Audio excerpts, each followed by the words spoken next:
I once believed that as long as you love sincerely, you'll be loved sincerely in return. But on that fateful day, I stood frozen in an empty room, where the love I had in my best friend's betrayal mirrored back at me through the guilt in their eyes. No explanation. No apology. Everything I believed in love, friendship, trust shattered like glass beneath my feet. And in that moment, I was no longer the person I was yesterday. Before that, his life seemed peaceful and complete. He had a stable job in design, a field he was dedicated to and took seriously. Outside of work, he spent his time with his girlfriend, a gentle, intelligent, and warm-hearted woman. They had been together for nearly 3 years, had talked about the future, and shared quiet sunsets whispering dreams about the little home they would one day build together. Beside love, there was a deep, unbreakable friendship, a best friend from high school who had been through thick and thin with him. They understood each other almost without speaking. Through every celebration, every heartbreak, every late-night conversation that wandered nowhere, that friend was always there. These were the two biggest pieces of his world, a world he thought could never fall apart. Until he discovered the truth. One seemingly ordinary evening, he came home earlier than planned only to find them together, in a way that left no room for denial. No one ran. No one reached out. They just looked at him, silently, as if he were the one in the wrong for walking in at the wrong time. From that moment, a part of him died. His emotions no longer felt whole. He walked out of that room like an empty shell, losing his girlfriend, losing his best friend, and more than anything, losing himself. After that night, he packed his things and left the city he once called home. No messages. No goodbyes. He disappeared from everyone's life, deactivated his social media, severed every connection to the past as if it had never existed. The places once filled with memories were now just faded scars in his mind. The more he remembered, the more it hurt. He headed north and stopped in a small hillside town. No one knew who he was, and no one cared why he had come. He took a job as a server at an old cafe, sleeping in a tiny room behind the kitchen. On long nights, he would lie still, staring at the ceiling, asking himself, "Why me?" before drifting into a haze of dreams and fragments of the past. From someone once full of life, he became quiet and withdrawn. The warmth in his eyes had turned into something cold, distant. He no longer trusted anyone. When customers asked him something, he'd answer briefly.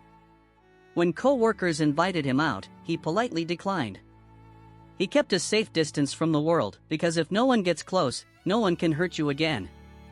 As time passed, he began to drift more. After the first town came remote villages, freezing night buses, and nameless rest stops. He did all kinds of work, manual labor, construction, street portraits. Some days left him utterly exhausted, but at least the pain inside dulled for a while. On this journey, he met strangers who left quiet imprints on him, an old lottery ticket seller who always smiled despite living alone, a single mother who still held hope for the future, an abandoned child who sang joyfully in the streets. Each of them carried their own wounds, some even deeper than his, but they still lived, still believed, still moved forward. And for the first time in a long while, he began to wonder, maybe pain isn't a reason to give up, but simply an unavoidable part of what it means to live. Silent questions began to grow inside him. Had he been running for too long? Was pain not just something to endure, but a way to relearn how to live? The silence within him no longer felt heavy, it became a space where he could finally listen to himself. One late afternoon, while sketching portraits for hire at a small market, he met a little girl, around 10 years old. Her face was thin, her clothes worn and faded, but her eyes were unusually bright. She stood quietly, watching him draw for nearly an hour without saying a word. When he finally looked up and asked her something, she simply smiled and said, "You draw really well. Someday, I want to draw like you. Because when I draw, I forget the sad stuff." That one sentence, so simple, blew away the thick dust that had settled inside him. A poor child, willing to carry the weight of the world just to draw and smile. And he, someone who once had everything, had let a single wound drag him into a bottomless pit. From that day on, he began to see the world differently. He no longer lived just to escape, he started living to understand. Each day, he spent a little time writing down the things he noticed, an honest smile, a rushed hug between a mother and child, sunlight spilling over an old tin roof. Small things, quiet, real, and oddly peaceful. He no longer saw himself as a victim. He began to forgive, not because they deserved it, but because he deserved to be free of the weight. He didn't forget the past, but he no longer let it lead the way. Pain was no longer a chain. It became a quiet pause, a space that let him see who he really was after everything had broken. And for the first time in a long while, he smiled, not for anyone else, but simply because he was still here, still alive. After more than a year of drifting, he decided to return. Not out of longing or regret, but to face it all. To face the things that once broke him, and the version of himself he had left behind. He understood now, healing doesn't happen when you keep turning your back on the wound. The city welcomed him with a soft summer rain. The streets were just as he remembered, only he had changed.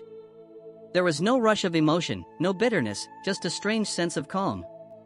He walked slowly past familiar cafes, corners where he once stood with them.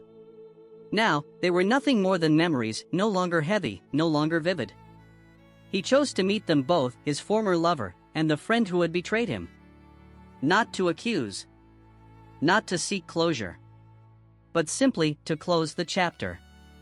They met in a small cafe. The three of them sat in silence for a while, unsure how to begin. He was the first to speak, his voice light and steady. "I'm not angry anymore.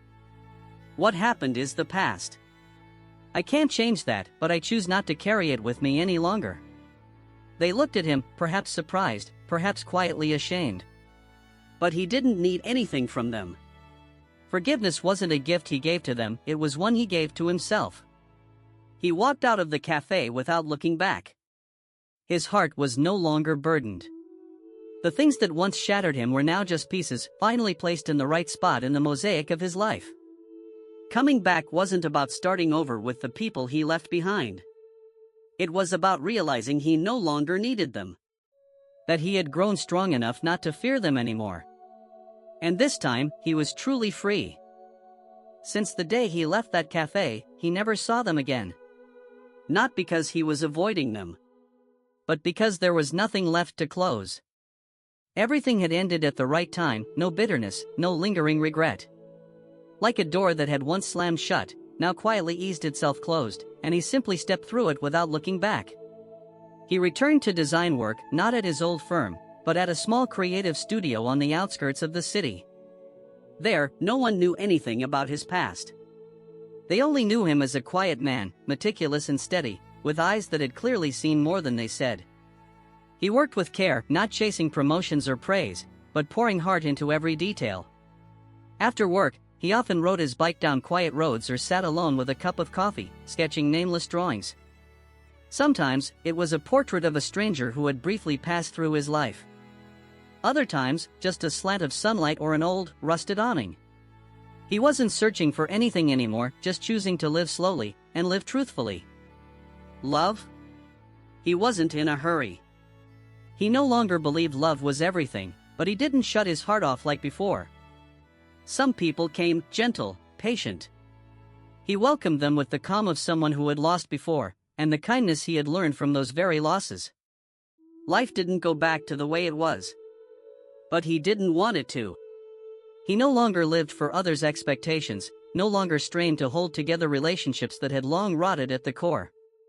He was himself, clear-eyed enough to choose what was worthy, and peaceful enough to walk away when it no longer was.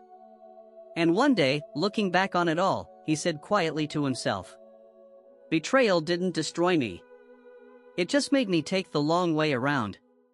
So I could finally learn how to live.